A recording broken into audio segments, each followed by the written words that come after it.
C'en est fini pour la banane de Langres. Cet immeuble connu de tous les habitants ne sera plus qu'un tas de gravats la semaine prochaine.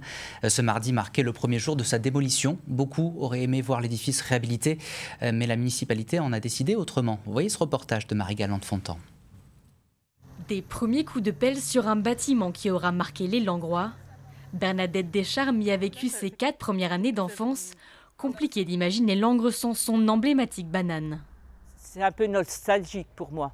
C'est un crève-cœur quand même. On a beau dire, parce qu'on a vécu de beaux moments. Théo Chiaviesiel n'y a vécu que 2 ans, mais pour lui, démolir ce bâtiment est une aberration. C'est un non-sens patrimonial. C'est un chef-d'œuvre du XXe siècle, de ces bâtiments d'après-guerre. C'est pas pour rien qu'aujourd'hui on le regarde comme ça avec émotion. C'est un bâtiment magnifique. À sa construction en 1957, l'immeuble est à la pointe du confort d'après-guerre. Mais depuis 30 ans, la mairie parle de s'en débarrasser. Vétusté, amiante, inaccessibilité, la démolition devient une réalité pour le bailleur social en charge des travaux.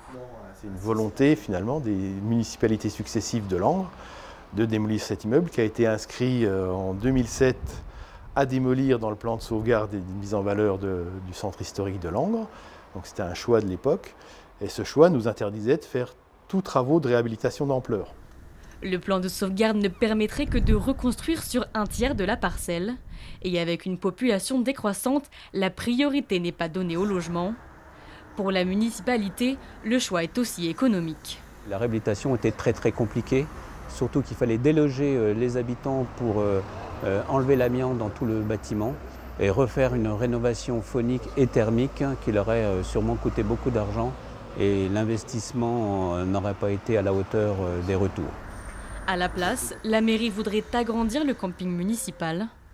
La banane fait partie des premiers HLM de la ville, un pan d'histoire du XXe siècle qui s'efface avec sa disparition.